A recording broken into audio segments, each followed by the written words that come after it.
बिस्मिल्लाहिर्रहमानिर्रहीम, अस्सलाम वालेकुम, good morning and welcome to morning at home. मैं हूं आपकी मेज़बान जुगन काजिम और उम्मीद है कि सुबह खुशगवार गुजर रही होगी।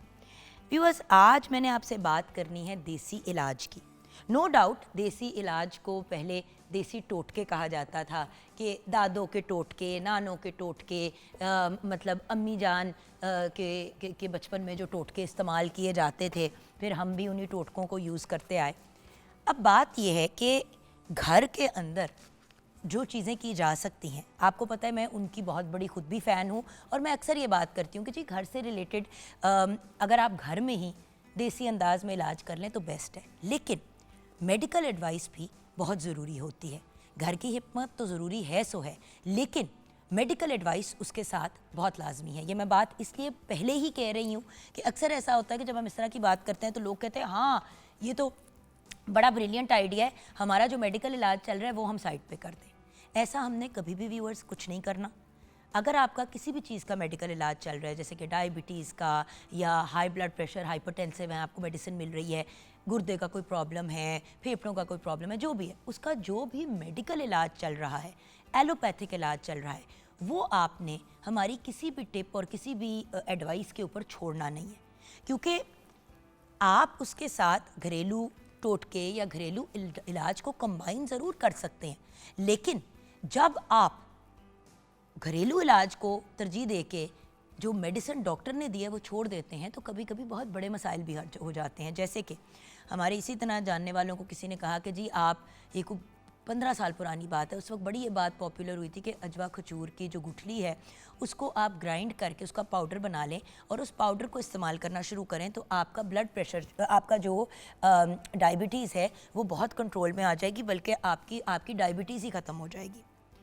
बहुत से लोगों ने ये टोटके ट्राई किए, ये नुस्खा ट्राई किया या ये इलाज ट्राई किया, लेकिन कुछ ऐसे लोग भी थे जिन्होंने इंसुलिन ही लेनी छोड़ दी, जिसकी वजह से फिर उनकी डायबिटीज़ अनकंट्रोल्ड हो गई और बहुत से लोगों को बाकायदा हॉस्पिटल में एक टाइम गुजार के फिर घर आना पड़ा। और हमारी एक जानने वाली की तो बाकायदा पाँव की उंगली के अंदर गैंग्रीन हो गई और उसके बाद उनकी पाँव की उंगली भी कटी, फिर पैर कटा, उसके बाद फिर यहाँ नी तक उनकी टांग कट गई। सो बात यह है कि खुदा का वास्ता है, मेरी आपसे रिक्वेस्ट है, प्लीज़ प्लीज़ प्लीज़ हम जब टिप्स शेयर करते हैं तो टिप्स ज़रूर सुने, उनको ऐड करें। अगर आपके हालात या आपकी अगर मेडिकल कंडीशन बेहतर हो जाएगी तो व्यूअर्स डॉक्टर खुद ही आपकी मेडिसिन को कम कर देगा। कोई भी डॉक्टर आपको ज़रूरत से ज़्यादा दवाइयाँ नहीं देगा। अगर आपकी डायबिटीज़ या ब्लड प्रेशर कंट्रोल में आ जाता है तो डॉक्टर खुद ही उसको कम करा देगा दवाई को। सो डिफरेंट फार्मूलाज होते थे, जैसे कि अब मैं बड़े बेसिक लेवल पे बात करूँगी। आजकल खांसी बहुत ज़्यादा कॉमन हुई हुई है। खांसी के मामले में अगर कोई आपके साथ मैं घरेलू टिप शेयर करूँ तो हल्दी वाला गर्म दूध बेसिकली आपने आधा कप, फुल कप भी लेने की ज़रूरत नहीं है, हाफ़ कप भी आप ले सकते हैं। दूध को गर्म किया, उसके अंदर आधी चम्मच हल्दी मिलाकर एक चुटकी उसके अंदर आपने काली मिर्च डाल दी, क्योंकि हल्दी की अब्जॉर्प्शन जो है वो काली मिर्च के साथ होती है, अगर आप ना डालें तो अब्जॉर्प्शन नहीं होती। वो डाली तो ये गले को आराम भी देगा और आपकी इन्फ्लेमेशन भी कम करेगा। अगर आपको दूध नहीं सूट करता तो यही चीज़ आप गर्म पानी के साथ भी कर सकते हैं कि आपने गर्म पानी, बच्चे तो मुश्किल होता है नहीं सुनते, बट अगर आप मतलब बड़ी एज के हैं तो आप थोड़ा सा शहद, हल्दी, काली मिर्च गर्म पानी में डाल के उसको कंज्यूम करें तो आपके गले को बहुत सुकून मिलेगा। अदरक, शहद और काला नमक, ये भी एक कॉम्बिनेशन है जो बड़ा अच्छा वर्क करती है। वैसे तो अदरक, शहद और काली मिर्च का इस्तेमाल करना चाहिए, बट काला नमक भी यूज़ हो सकता है। अदरक का छोटा सा टुकड़ा, उस पर 1 चम्मच शहद डाल दें, खांसी में बहुत मुफीद रहता है। उसके साथ लाइक आई सेड थोड़ी सी आप काली मिर्च भी डाल देंगे तो वो भी एक बड़ा अच्छा कॉम्बिनेशन बन जाता है। बुखार और ज़ुकाम में कुछ ऐसी टिप्स हैं, जैसे गर्म पानी की स्टीम। ये बाय द वे सिर्फ घरेलू टोटका नहीं है, ये तो डॉक्टर्स भी अक्सर प्रिस्क्राइब करते हैं कि पानी उबाल के उसकी स्टीम 5 से 7 मिनट के लिए सर पे दुपट्टा या कोई चादर लेके लें ताकि नाक खुल जाए और आपका फ्लू की शिद्दत कम हो जाए। और लेमन और हनी की कॉम्बिनेशन तो वैसे ही बड़ी बेहतरीन होती है। अब लेमन और हनी की कॉम्बिनेशन आपने कैसे यूटिलाइज़ करनी है, 1 ग्लास गर्म पानी आपने लिया, 1 चम्मच शहद डाला, आधा लीमू आपने उसके अंदर डाल दिया, बॉडी को हाइड्रेट भी करता है और लीमू के अंदर जो विटामिन सी है वो आपकी इम्यूनिटी को भी बूस्ट करती है। आँखों की जलन, अच्छा, आँखों की जलन के लिए तो बचपन से सुनते आ रहे हैं कि कॉटन में गुलाब का जल या गुलाब का पानी या गुलाब का अर्क जिसे कहते हैं, अब रोज़ वाटर के तौर पे बहुत ज़्यादा बिक रहा है मार्केट के अंदर भी, रोज़ टोनर के नाम से भी। एक तो अगर आपकी आँखों में जलन हो रही है तो साफ़ पानी से आँख ज़रूर साफ़ करनी चाहिए। अगर आप गुलाब के अर्क से भी उसको साफ़ करते हैं यानी कि रोज़ वाटर से, तो आपको बड़ा अच्छा रिज़ल्ट मिलता है, लेकिन शर्त यह है कि केमिकल बेस्ड ना हो, एक्चुअल ऑथेंटिक गुलाब का अर्क हो। देन पेट का दर्द अगर हो तो अजवैन और काला नमक बड़ी अच्छी मुफीद कॉम्बिनेशन रहता है, तो आप इसको पानी के साथ ले सकते हैं। गैस, क्रैम्पिंग और पेन जो है उसमें फ़ौरन आपको राहत मिल जाती है। अजवैन और चुटकी भर काला नमक अगर आप पानी में डाल के ले लें या चुटकी आप खा के ऊपर से पानी ले लें तो। देन गर्म पानी, सिंपल गर्म पानी की सिप्स जो हैं वो आपके पेट की टाइटनेस, आपके पेट की ब्लोटिंग, आपकी कॉन्स्टिपेशन का बेहतरीन घरेलू इलाज है। डाइजेशन की अगर हाजमे की बात करें तो सौंफ वाला पानी, व्यूअर्स, सौंफ और पुदीने का पानी तो बेहतरीन है, और अगर पेट बच्चे का ख़राब हुआ हो, चला हो, तो उस केस में भी नेचुरल ग्राइप वाटर बन जाता है। आपने बेसिकली 1 चम्मच सौंफ और और उसके अंदर थोड़े से आपने पुदीने के पत्ते डाले और उसको, और 1 चम्मच दालचीनी डाल दी, उसको गर्म पानी में डाला। खाने के बाद अगर आप इसको पीते हैं तो आपका निज़ाम हज़म, आपकी डाइजेशन बेहतर हो जाती है। दालचीनी, पुदीने के पत्ते और साथ में 1 चम्मच सौंफ डाल के, और बड़े मज़े का एक कहवा भी बन जाता है। आज बाय द वे कहवा जात पे और हर्बल टीज़ पे भी हम बात करेंगे ज़ैनब गोंदल से, क्योंकि बहुत से लोग आजकल पूछ रहे हैं कि हर्बल टीज़ की टिप शेयर करें। 2-3 और टिप्स हैं, जल्दी से आपके साथ शेयर करूँगी। लीमू और ज़ीरा हाजमे को बेहतर करने के लिए एक और बड़ी अच्छी कॉम्बिनेशन है। आप गर्म पानी में नींबू और चुटकी भर भुना ज़ीरा डालें और आपको बहुत सुकून मिलेगा और पेट भी हल्का हो जाएगा। बाय द वे एक और कॉन्स्टिपेशन का बेहतरीन हल है इमली का पल्प। अगर आपको और कोई मेडिकल इश्यूज़ नहीं है और सिर्फ पेट आपका कॉन्स्टिपेशन का इशू हुआ हुआ है, तो मैं तो एक बड़े मज़े की कॉम्बिनेशन पीती थी कि ज़ीरा और इमली का पल्प और थोड़ा सा, जिस तरह खट्टा पानी नहीं आप बनाते हैं उसके लिए, गोलगप्पों के लिए, उस टाइप का पानी तैयार किया। टाटरी टूटरी उसमें आपने बिल्कुल नहीं डालनी, और वो आप अगर इतना सा भी पी लेंगे तो आपका पेट बहुत हल्का हो जाएगा उससे और पेट साफ़ हो जाएगा। कान का दर्द, अच्छा, कान का दर्द जो है, इवन दो इससे रिलेटेड सरसों का तेल कान में डाल दिया, ये कर दिया, लहसुन को हल्का ब्राउन करके कर लिया। मेरी अभी तक तो जो भी मेडिकल प्रैक्टिशनर से बात हुई है, जो डॉक्टर से बात हुई है, स्पेशली जो ENT डॉक्टर्स हैं, वो तो यही कहते हैं जी कान में तेल ना डालें। सो मैं तो उसी बात के ऊपर चलूँगी, जो लोग करते हैं वो देख लें, बट मेरा नहीं ख्याल। हाँ, ये ज़रूर सुना है कि सरसों का तेल अगर पेट के अपने बेली बटन के अंदर, नाफ के अंदर डालें तो उससे आपके जिस्म की ड्राइनेस बहुत बेहतर हो जाती है। एक्जिमा वाले लोग जो हैं ज़रूर इस चीज़ को करें। देन अगर बाल गिर रहे हैं तो मेथी दाने वाला पानी, मेथी दाना रात भर भिगो के सुबह अपने स्कैल्प पे लगाएं उसका पानी, आपका हेयर फॉल बहुत कंट्रोल में हो जाएगा। मेथी दाना रात को पानी में सोख किया, उसके बाद उसको आपने छान लिया, उसका जो पानी है वो आपने अपनी जड़ों में लगा लिया। पूरे बालों पे लगाने की इसलिए ज़रूरत नहीं है क्योंकि जड़ों से बाल गिर रहे होते हैं, यहाँ से तो नहीं गिर रहे होते, तो आपने जड़ों के अंदर लगाना है। और फाइनली आजकल जो बहुत वायरल बात हो रही है वो है प्याज के पानी की। प्याज का पानी जो है आपके बालों की ग्रोथ को भी तेज़ करता है, आप, क्योंकि उसके अंदर सल्फ़र होता है, तो जो डेड सेल्स होते हैं आपके या सोए हुए सेल्स होते हैं, जो रूट्स होते हैं आपके सर के ऊपर, उनको वो एक तरह जगा देता है फिर से। सो हमारे घरों में अक्सर ऐसे होता था, बट इसका एक तरीका है। बेसिकली आपने प्याज का पानी जो है वो निकाल लिया। कैसे निकाला? प्याज को आपने अच्छे से जो है वो चॉप वगैरह करके या किसी ग्राइंडर से गुजार के उसको एक मलमल के कपड़े में डाल दिया और उसके पानी को सोख करके निकाल लिया। जब उसका पानी निकल आया, फ़ौरन नहीं लगाना, उसको आप किसी बोतल या जार के अंदर डालें और उसके ऊपर इसी तरह मलमल का कपड़ा लगा दें। अभी उसको आपने ढक्कन नहीं देना। उस मलमल के कपड़े को लगा के आप 2-3 दिन के लिए इसको इस तरह किसी ऐसी जगह पे छोड़ दें, जिस तरह किचन के अंदर या वॉटेवर साइड पे करके। 3 दिन के बाद वो पानी तैयार हो जाएगा क्योंकि वो फर्मेंट हो जाएगा। फिर जब आप उसको अपने बालों की रूट्स में लगाएंगे तो आपको बहुत अच्छा रिजल्ट मिलेगा। अगर आप इसी प्याज के पानी को 3 दिन फर्मेंट हुए के अंदर थोड़ा सा एलोवेरा भी डाल देंगे तो और भी आपको बेहतर रिजल्ट आएगा। अगेन, ये पूरे बालों पे नहीं लगाने वाली चीज़, ये सिर्फ जड़ों में लगाने वाली चीज़ है। सो अगर बाल गिर भी रहे हैं और साथ में आपका हेयर फॉल भी हो रहा है और ग्रोथ भी नहीं हो रही, तो ग्रोथ के लिए ये लगाएं, और मेथी दानी वाले पानी जो है वो लगाएं अपने बालों के हेयर फॉल को रोकने के लिए। और हेयर ग्रोथ के लिए प्याज का पानी। हम लोग बहुत से शैम्पूज़ चीज़ें ख़रीदते हैं जिनके अंदर अनियन बेस होती है, अनियन ऑयल। आई नो घर पे जब करते हैं तो उसकी स्मेल बहुत स्ट्रॉन्ग होती है। उसको कट करने के व्यूअर्स बहुत से तरीके। आपने प्याज का पानी लगाया, नहाने से 15 मिनट पहले, आधा घंटा पहले आपने अपने घरेलू जो भी काम करने किए, और उसके बाद जब आपने बाल धोए तो उनको अच्छे तरीके से आपने 2 दफ़ा शैम्पू कर लिया। अब अगर आपको ये इशू है कि बाल आपके ड्राई ना हो जाए, तो उसका भी हल मेरे पास है। आपने अपने रूट्स के अंदर सारा लगा लिया ये ऑयल, प्याज का पानी। उसके बाद आधा घंटा हो गया या 20 मिनट हो गए, नहाने से लिटरली 15-20 मिनट पहले आपका जो भी बालों का कंडीशनर है ना, जो भी कंडीशनर आप यूज़ करते हैं बालों पे नहाने के बाद, या मास्क, वो मास्क आपने अपने पूरे सिर पे लगा लिया। उसके बाद अपने बालों को आपने 2 दफ़ा शैम्पू किया जड़ों से। पूरे बालों को डबल शैम्पू करने की ज़रूरत नहीं है। एक दफ़ा आपने अच्छी से अपनी जड़ों को शैम्पू किया, पानी निकाला, दूसरी दफ़ा आपने जड़ों को और पूरे बालों को शैम्पू किया अच्छे से। साबुन तो गुजर ही जाता है और आपके बाल जो हैं उनसे स्मेल बिल्कुल ख़त्म हो जाएगी। आई नो प्याज के पानी से हर बंदा कह रहा होगा जी जी खुद तो करके दिखाए ना।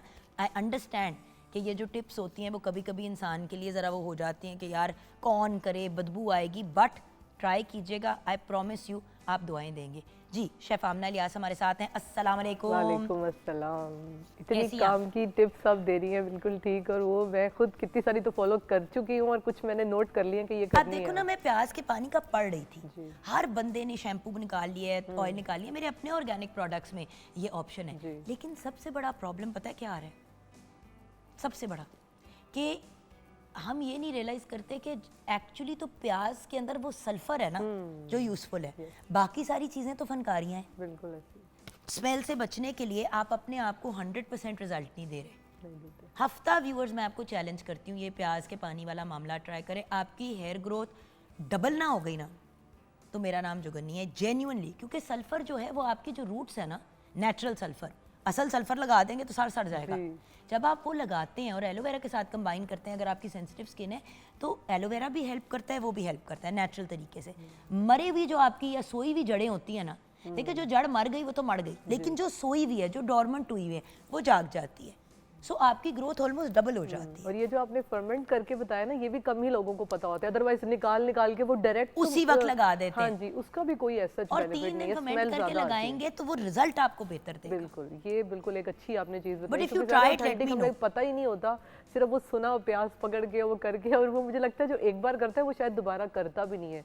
पहले आप पूरा समझें क्या तरीका है, क्या मेथड है, एंड देन फिर फॉलो करें, तो शायद वो एक पॉजिटिव रिजल्ट ज़्यादा अच्छे आएंगे आप। बिल्कुल, क्योंकि आप उसमें जितनी भी खुशबुएं वगैरह डाल दें, मेरा पॉइंट ये है कि प्याज की स्मेल है, डेफिनेटली है। आधा घंटा जब आप खाने में किचन में कुकिंग कर रहे हैं, वेरी गुड आइडिया, उसी दौरान अपने ये सारे काम बूम कर लें।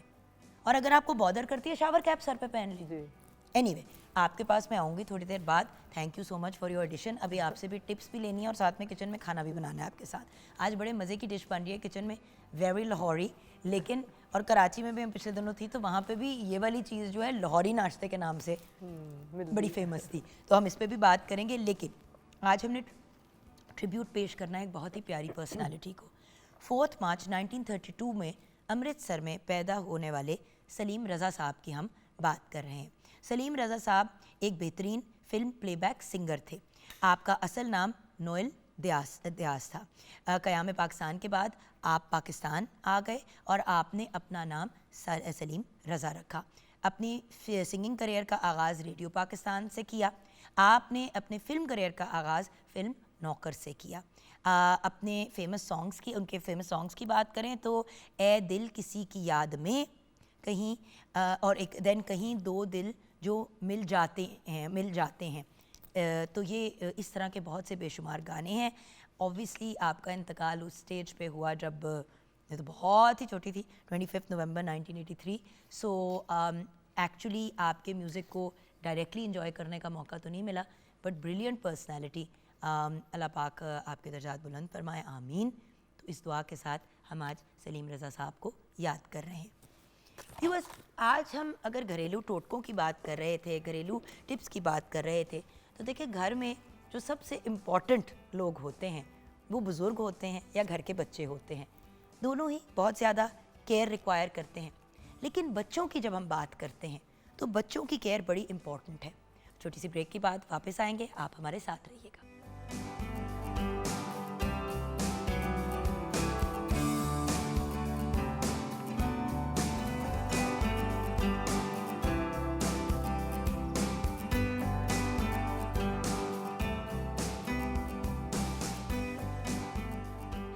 Welcome back from the break viewers. आ गए हैं हम किचन में, और किचन में आज बन रहा है लाहौरी नाश्ता। बिल्कुल वो लाहौरी नाश्ता जो मैं अभी पिछले दिनों जब कराची में थी, लास्ट वीकेंड पे काम के लिए गई हुई थी, तो मैं वहाँ पे वैसे ही हैंग आउट करी थी, तो भूख लगी हुई थी, तो एक दो चीज़ें सुबह मैंने सोचा कि ऑर्डर कर लेती हूँ नाश्ता। मैंने डाला ब्रेकफास्ट नाश्ते का। आप यकीन नहीं करेंगी कि नाश्ते के अंदर जो मेरे पास ऑप्शंस आए, बार बार आए लाहौरी नाश्ता, नीचे हलवा पूड़ी, लाहौरी नाश्ता। मैंने कहा लाहौरी नाश्ता तो नहीं है, हलवा पूड़ी तो हर जगह खाई जाती है पाकिस्तान में। तो आज हम बना रहे हैं क्या जी, आज हम हलवा पूड़ी और चने बना रहे हैं। मखनी चने हम बनाएंगे, और बिल्कुल बाहर से तो हम खाते ही हैं, लेकिन ये कि ज़रा वीकेंड पे प्लान करें घर पे भी बनाना किस तरीके से बना सकते हैं, और कोई इतना बड़ा मसला नहीं है, तो वो हम आपको बनाना सिखाएंगे। बिल्कुल ये सूजी भून रही है यहाँ पे स्टेज पे, क्योंकि इसमें हमने घी डाल के इसको भून रहे थे। पहले हमने सिंपल इसको भून लिया, उसके बाद अब यहाँ पे हम घी में इसको भून रहे हैं। और ये सिर्फ सूजी है? जी, ये सिर्फ सूजी है, और इसमें इलायची हमने डाली है, इलायची डाली है, ठीक है। अब मैंने इसको भून के इसके अंदर फिर आप इसमें दूध डाल दें। दूध डाल दूंगी, ठीक है। वो थोड़ा सा जब कुक हो जाएगा, देन फिर हम इसमें शुगर डाल दें। शुगर डाल देंगे। लाइए मुझे शुगर दे दें, और इलायचियाँ और तो नहीं डलेंगी? देख लें, एक आधी अगर डाल लें तो एक आधी रख लेते हैं। किसके लिए? वो फिर हमें ज़रूरत पड़ जाएगी बाद में ज़रा ऊपर। अच्छा, इसमें वैसे ऑलरेडी मैंने 2-3 डाली। चले लीजिए, फिर हम ये अब डेकोरेशन के पॉइंट ऑफ व्यू से जी। अच्छा, अब इसके लिए मैं आपको और इसमें हम पिस्ते बादाम नहीं डाल रहे ना, क्योंकि जो सूजी का हलवा जो ट्रेडिशनली खाया जाता है उसमें पूरी के साथ हमने खाना है, तो उसके साथ ये सच इसमें नहीं डलता। अच्छा, फ्लेम इसका हमने ऑलरेडी सेट करके रखा है। ये मीडियम टू हाई फ्लेम में बनती है पूड़ी। लो फ्लेम में आप नहीं बनाएंगे सूप वगैरह, फिर वो उसका एक प्रॉपर जिस तरह से वो फूलनी होती है, और उसको हमने ज़्यादा क्रिस्पी करने से बचना है कि भी बिल्कुल वो ऐसे ना हो जाए कि पापड़ बन जाए। तो ये थोड़ी सी टिप्स आप अगर फॉलो करेंगे तो बेहतरीन आपकी पूड़ी जो है वो रेडी हो जाएगी। ठीक है। अच्छा, इंग्रेडिएंट्स आपको मैं पहले बता दूं, फिर उसके साथ हम साथ साथ काम करते रहेंगे। तो इसके लिए बिल्कुल आप सभी को पता है, इजी से इंग्रेडिएंट्स हैं। सबसे पहले हलवे के लिए मैं आपको बता देती हूँ। घी ले लेंगे 1 कप, और उसके साथ हरी इलायची 4 से 5 अदद हमने ली हैं। उसके साथ सूजी ली है 1 कप। पानी ले 2.5 कप हम दूध में बना रहे हैं, आपकी अपनी चॉइस है। ज़रदा रंग 1/4 चम्मच ले लें, चीनी 1 कप ले लें। अच्छा, मखनी छोले जो हम बना रहे हैं उसके लिए हमें चाहिए प्याज 3 अदद हैं, टमाटर 2 अदद हैं, तेल 2 खाने के चम्मच है, मक्खन हमने 3 से 4 खाने के चम्मच लिया है, ज़ीरा आधा चाय का चम्मच, जो सुर्ख मिर्च है वो 3 से 4 अदद ली है, अदरक लहसुन का पेस्ट है 1 खाने का चम्मच, नमक हस्बे जायका है, ज़ीरा पाउडर सुर्ख मिर्च पाउडर 1 टीस्पून है, धनिया पाउडर 1 टीस्पून है, हल्दी पाउडर है आधा चाय का चम्मच, चिकन पाउडर आधा खाने का चम्मच, काली मिर्च लिया आधा चाय का चम्मच, चने लिए हैं 2 कप, पानी 2 कप लिया है, क्रीम लेंगे हम 4 से 5 खाने के चम्मच, गरम मसाला पाउडर है आधा चाय का चम्मच, और कसूरी मेथी है। पूड़ी बनाने के लिए बिल्कुल सिंपल, इसमें हमने जो वाइट आटा यूज़ होता है वो लिया है, 3 कप नमक, आधा कप लेके आधा खाने का चम्मच, और घी 2 खाने के चम्मच लेके हमने इसको पानी के साथ गूंद देना है। बहुत पतला नहीं गूंदना, और तेल में हमने फिर इसको फ्राई कर लेना है। अच्छा, इसमें 1-2 चीज़ें आपको मैं जो टिप्स कह रही थी, इसमें यह है कि आटा अभी हमने पूड़ी की शेयर की है, राइट? जी जी। ये अब इसके अंदर हमने आटा जब आप गूंद लेंगे तो इसको आपने बाहर अपने रूम टेम्परेचर पे ही रहने दें, इसको फ्रिज में ना रखें, फ्रेश गूंदें। और जैसे अब मैंने ये बिल्कुल सुबह आके रेडी किया है, गूंदा है, और अब हम इसकी ताज़ा यहाँ पे पूड़ियाँ बना लेंगे। इसको आप फ्रिज में रख देंगे तो फिर वो एक जो है वो थोड़ा सा मसला हो जाएगा कि ये आटा ठंडा हो जाएगा और उस तरीके से फूलेगी नहीं पूड़ी हमारी। सादा सिंपल इसमें अक्सर लोग ये कहते हैं कि बिल्कुल मैदे की बनाते हैं, लेकिन इसमें अगर आप वाइट आटा ले लेंगे तो वो थोड़ी सी सॉफ्ट भी रहती है, और इसी तरह से आप बिल्कुल सिंपल घर के आटे की भी बना सकते हैं। डालूं दूध? जी जी जी, दूध डाल देंगे। स्टेज पे देखें भुन गई है, खुशबू भी आ रही है सूजी की। पानी भी डाल सकते हैं, और हम जिस तरह के दूध में बना रहे हैं तो ये आपके सामने। अच्छा, व्यूअर्स, हम तो हमेशा दूध में ही रेकमेंड करते हैं, क्योंकि उसका फ्लेवर भी मज़े का आता है और उसकी लुक भी बड़े मज़े की आती है। बट अगर आप ऑब्वियसली थोड़ा सा उस पॉइंट ऑफ व्यू से कैलोरीज को लो रखना चाहते हैं तो आप उसमें भी कर सकते हैं। अब हम आपको पूड़ी भी बनाना सिखाएंगे यहाँ पे। अच्छा, ये देखें, इसको इसमें हमने ऑयल लगा के ही पेड़े कर लिए थे, और ऑयल लगा के ही हमने ये देखिएगा, इसको हमने यहाँ बेलन पे भी, और अपनी जो सरफेस है जिस पे आप करें उस पर भी आपने ऑयल लगा के इसको थोड़ा सा करके, और इसको थोड़ा सा हम इस तरीके से फैला लेंगे। अब एक ट्रेडिशनली तो जिस तरीके से करते हैं, लेकिन ये देखें बहुत ज़्यादा थिन भी ना हो और बहुत ज़्यादा मोटी भी ना हो, इस तरह से होगी ये फ्लेम बिल्कुल इसका। ठीक है। अच्छा, ये देखिएगा, मैं इसमें अब ये डाल रही हूँ। अब इसमें 1-2 चीज़ें, अभी इसको साथ ही हमने जैसे इसमें डालना है, इसको आपने प्रेस करना है ऊपर से, एक साइड अभी आपने इसकी ये देखिए इस तरह से ये फूलेगा हमेशा। ये देखिए आपके सामने ये कैमरा इसमें दिखा रहा होगा, ये देखिए ये इस आपके सामने सामने ये किया है। इसको जैसे आप डालें और आपने इसको उसी वक्त जो है वो प्रेस करना है, अंदर ये निकल है गया। पंगा किया ना तोड़ दिया ना मैंने उसको। बट ये देखें कि अंदर तक कुक्ड है और इतने मज़े की बनी है, ये देखें। और इसी तरह आपने कोशिश करना है कि आप इसको निकालें भी इस तरह छन्नी के अंदर। उसमें फिर एक्सेस जो ऑयल है वो निकल जाएगा और बिल्कुल एक्स्ट्रा जो है वो कुछ भी इसमें ऑयल वगैरह नहीं आएगा। ये देखें। अब आप साइज़ जिस तरह से अपने हिसाब से थोड़ी बड़ी बनाना चाहते हैं। यहाँ पे हमारा सूजी का हलवा भी रेडी हो रहा है। बिल्कुल। अच्छा, चनों के लिए मैं आपको बता देती हूँ। इसके लिए हमने जो प्याज है उसको पहले हमने बिल्कुल पेस्ट बना लेना है, ग्राइंड करके थिन स्लाइसेस करके, एंड देन उसको पेस्ट बना लेंगे। उसको हल्का सा ब्राउन करेंगे और उसमें हम जैसे ही उसको थोड़ा सा ब्राउन हो जाएगा उसमें हमने टमाटर का भी पेस्ट बना लेना है। वो लहसुन अदरक डाल लेंगे, फिर उसके बाद टमाटर ऐड कर देंगे और उसके साथ ये हमने जैसे हल्का सा मसाला बना लिया। उसके बाद हमने इसके अंदर अपने जो मसाले आपको बताएं सीजनिंग वो सारी ऐड कर देनी है। उसके साथ चने आपको पता है पहले से हमने बॉईल करके रखे हुए होते हैं, तो वो उसके अंदर डाल के बिल्कुल स्लो फ्लेम में हमने इसको अच्छा, पूड़ियों को ओवर कुक नहीं करना क्योंकि फिर वो बहुत क्रंची हो जाएंगी, वो फिर आपसे जो है वो च्यूई सी हो जाएगी, संभाली नहीं जाएंगी। ये एक चीज़ होती है। तो बस ये चने भी ऑलमोस्ट हमारे हाफ रेडी है, उसको भी हम आपके सामने बिल्कुल रेडी कर लेंगे। जो मैंने आपको जिस तरीके से मसाला बताया है इस तरीके से रेडी करके और फिर उसके अंदर चने डाल के उसको जस्ट आपने दम पे रख देना है और फिर आपने उसको सर्व कर लेना है। हम इसमें थोड़ी सा जो है वो क्रीम ऐड कर रहे हैं और सर्विंग के वक्त मक्खन ऐड करेंगे, बिकॉज हम मखनी चने जो हैं वो बना रहे हैं। अच्छा जी, ये देखिए फ्लेम आपने देख लेना है, जब आपको लगे ज़्यादा तेज़ हो रहा है तो आप फिर उसको थोड़ा सा कम कर दें। ये देखिए बिल्कुल स्लोली आप इसको हल्का हल्का सा प्रेस करेंगे तो ये देखें कितनी अच्छी सी फूल जाएगी। बहुत यानी कि अक्सर पूछते हैं कि भी क्या टिप्स हैं, कुछ सिर्फ सिंपल से ही आपको बताई हैं टिप्स भी। अभी मैंने कितनी और देर कुक करना जी, ये थोड़ा सा जब तक ये थोड़ा सा घी इसका ज़रा सेपरेट हो जाएगा, फूल जाएगी अच्छे से, क्योंकि हमारी अच्छी क्वांटिटी है। इसके अंदर अब ये आप शुगर ऐड कर दिए, थोड़ा थोड़ा इसमें पानी डाल रही हूँ। जी, शुगर नहीं अभी ऐड की ना, थोड़ी देर जब ये आप दूध थोड़ा सा कुक हो जाएगा और फिर उस वक्त हम शुगर ऐड करेंगे, वो भी ज़रा अपना उसमें। अब देखिए ना ये मैं क्योंकि I want this to get cooked properly, तो ये हम थोड़ा सा लाइट उसके ऊपर कुक करें। पानी और डालूं कि ना डालूं? नहीं, पानी क्योंकि चीनी डालेंगे ना उसका भी फिर पानी उसका भी शीरा होगा। हाँ, अब हम इसको इसके अंदर थोड़ा सा जैसे ऑलमोस्ट आई वॉन्ट से भूनना, क्योंकि वो यकजान हो जाएगी, बस एक यकजान हो जाएगी। हाँ जी, जब चीनी डाल देंगे तो फिर वो उसके जब चीनी पक जाएगी तो उसके बाद फिर जो घी है वो सेपरेट होना शुरू हो जाएगा। उस स्टेज पे आपका हलवा रेडी हो। अब देखिए ना ये वाइटिश इसलिए हलवा व्यूअर्स क्योंकि ये दूध में बनाया है। अब आप यही पानी में बनाते तो इसने ब्राउन कलर का और आप अपने हिसाब से चाहें तो एक्स्ट्रा कलर वगैरह ऐड कर लें, मगर हमने कोई इसमें ऐड नहीं किया। हमने नहीं करना, सिर्फ हम नहीं किया बिल्कुल, क्योंकि हमने सूजी का भुनिया हुआ जो एक कलर है वो है इसका अपना, और जिस तरह से दूध है तो इसका कलर किस तरह का। ये देखिए व्यूअर्स, और इससे ज़्यादा मतलब आसान तरीका नहीं आपके साथ शेयर। अक्सर लोग अब क्या करना शुरू हो गए, बनी बनाई पूड़ियाँ ले रहे हैं यार, फ्रोजन एंड ऑल।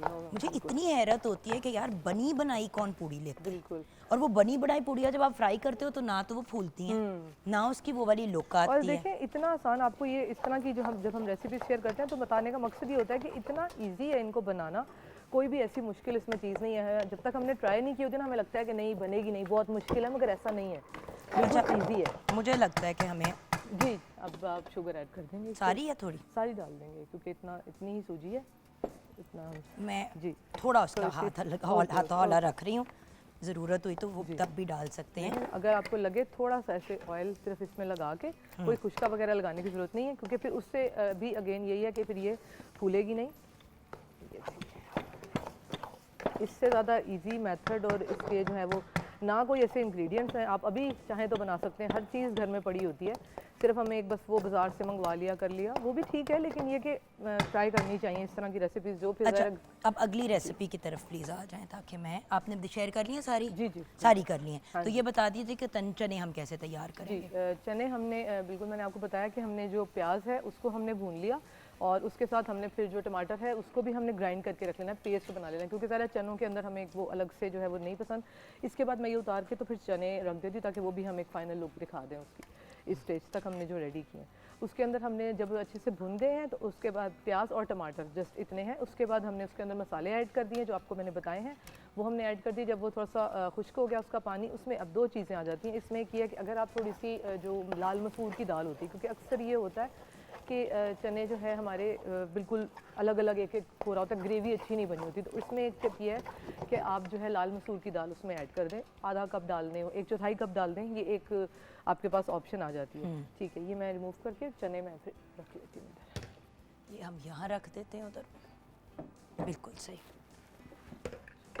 ये हमारे आ गए चने जी। ये जिस स्टेज पर तक मैंने आपको बताया है वहाँ तक ये हमारे पास रेडी हुए हुए हैं। अब इस स्टेज पे मैंने इसमें चने जो बॉईल किए हुए हैं ये ऐड करने हैं। मैंने आपको बताया मसाले हमने प्याज टमाटर ये इसमें डाले और इसके अंदर हमने सीजनिंग ऐड की है और थोड़ी सी मैंने इसमें मसूर की दाल।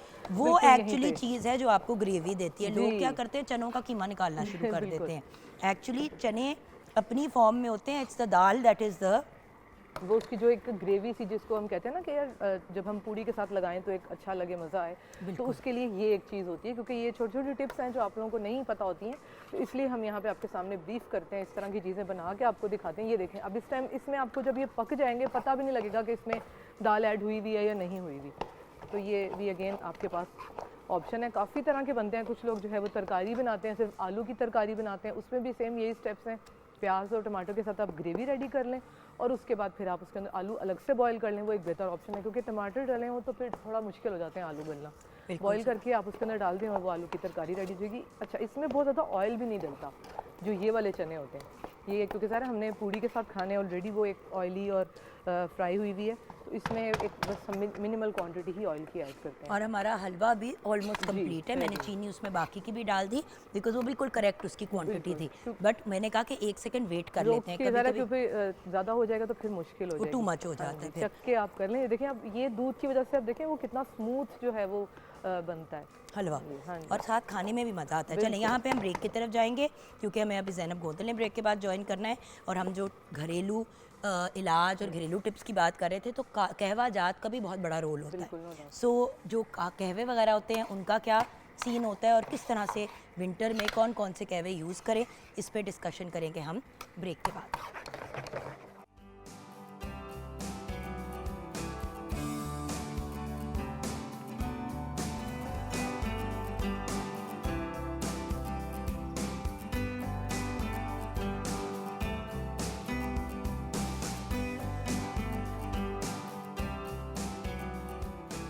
Welcome back from the break viewers. Introduction से पहले जल्दी से अपनी शेफ़ को एक हेड्स अप मैं दे देती हूँ। जी शेफ़ आमना, अगर हमारे पास आ गए हैं अपने सेगमेंट के लिए ज़ैनब गोंदल, तो उनकी फिर ऑन एयर ही बनेगी ना कहवा। तो हमें इस सेगमेंट में आपके पास आना है, तो एक चूल्हा आपने हमें फ्री कर देना। मैंने कहा मैं पहली कमेटी डाल दूं, फिर आपने कहना है मौके पे कि चूल्हा तो नहीं मिलना। तो नाश्ता भी ज़रूरी है लेकिन कहवा भी ज़रूरी है। कहवे की बात हो रही है तो हमारे साथ brilliant Zainab Gondal, nutritionist, dietitian and food technologist हैं। ये काम भी ज़रूरी था क्योंकि लाइव पे आपको पता है व्यूअर्स एंड आपको भी ज़ैनब, मौके पे जब चीज़ होती है तो फिर पूछिए कैसी हो। बिल्कुल ठीक, अल्हम्दुलिल्लाह।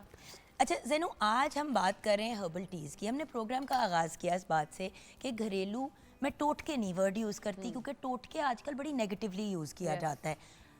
और टोटका लगता भी ऐसे है कि जैसे आप कह रहे हो कि यार ये तो कोई जुगाड़ है। हाँ, बिल्कुल। हम जुगाड़ नहीं आपको बता रहे, हम आपको देसी इलाज बता रहे हैं। बिल्कुल। जैसे मैंने आपको फकियाँ शकियाँ बहुत सी चीज़ें बताई, बट उसके दौरान भी 90% जो था वो कहवे की फॉर्म में ही चीज़ें थी, या फलां चीज़ खाई और ऊपर से गर्म पानी पी। बिल्कुल। तो हमने सोचा कि आज ज़ैनब से कहवा जाट डिस्कस करते हैं। सबसे तो पहले तो आपने ही लिस्ट दी मेरे साथ शेयर की, मैं वो लिस्ट शेयर कर लेती हूँ। इनमें से कुछ को हम टच करेंगे। हर्बल टीज़ की ज़ैनब ने लिस्ट दी, माचा की आजकल बड़ी एक वो चल रही है। अच्छा, मोरिंगा की भी चाय बड़ी पॉपुलर हुई है बहुत। तो ये अगर हम ट्रेंडिंग की बात करें तो ट्रेंडिंग में माचा और मोरिंगा बहुत ही ट्रेंडिंग में है। बिल्कुल। लेकिन हम कैमोमाइल पे भी बात करेंगे, स्पेयरमिंट पे भी बात करेंगे, जैस्मिन पे भी बात करेंगे, लेमन ग्रास, अदरक यानी कि जिंजर, हल्दी, हबिस्कस जिसको हम क्या कहते हैं, हबिस्कस के उर्दू में क्या कहते हैं, बड़ा मुश्किल सा नाम कुछ है। मुश्किल सा नाम है। फिर लेवेंडर हो गया, फिर ड्राई फ्रूट और बेरीज की भी बनते हैं कहवे जाट, और उसके अलावा echinacea and cornflower, lemon and lemon balm and then peppermint. तो बहुत से ऑप्शंस हैं जिसके कहवे बन सकते हैं। लेकिन अगर इतने ऑप्शंस हैं तो कोई भी क्यों ना यूज़ कर लें।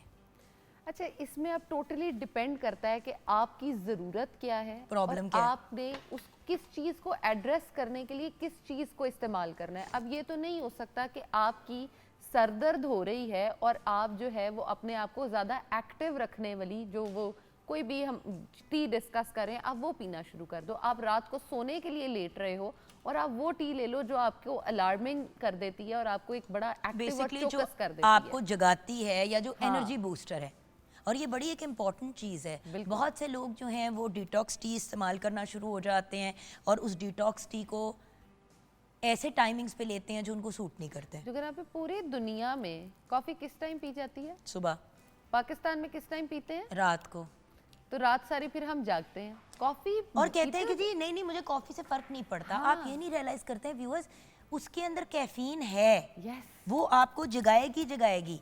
अगर आप मेंटली नींद फिर भी आपको आई हुई है, शायद आप सो भी जाएंगे उसके बाद, लेकिन आपकी नींद बहुत बुरी होगी क्योंकि Mind alert आपका होगा माइंड आपका। हाँ माइंड अलर्ट होगा, आप एक्टिव होगे, आंखें शायद आपकी बंद होगी लेकिन आपका जो नर्वस सिस्टम है ना वो बड़ा ज्यादा एक्टिवेटेड होगा। और आप REM स्लीप में भी नहीं जाएंगे। यस, विच इज जो आपकी डीप स्लीप है जिसमें हम कह रहे हैं कि जी आपकी टोटल बॉडी की रिपेयर होनी है, फिक्सिंग होनी है, वो चीज़ तो आपने की नहीं, तो फिर सोने का आपको क्या फ़ायदा हुआ? बिल्कुल सही। यहाँ पे मैं आज आप हमें 2 कहवे बनाने बिल्कुल। सिखाएंगी, तो 2 सॉस पैन हमें चाहिए होंगे, 2 सॉस पैन जो हम यूज़ करेंगे बताने के लिए, ठीक है। एक तो ये वाली बात हो गई, और बल्कि एक में हम पानी गर्म करना शुरू भी कर दें तो बड़ा अच्छा एक ऑप्शन हो जाएगा, ताकि हम मौके पे सॉस पैन जिसमें चाय बनती है हम वो यूज़ करेंगे। सो देन सबसे पहले माचा की बात करना चाहूँगी।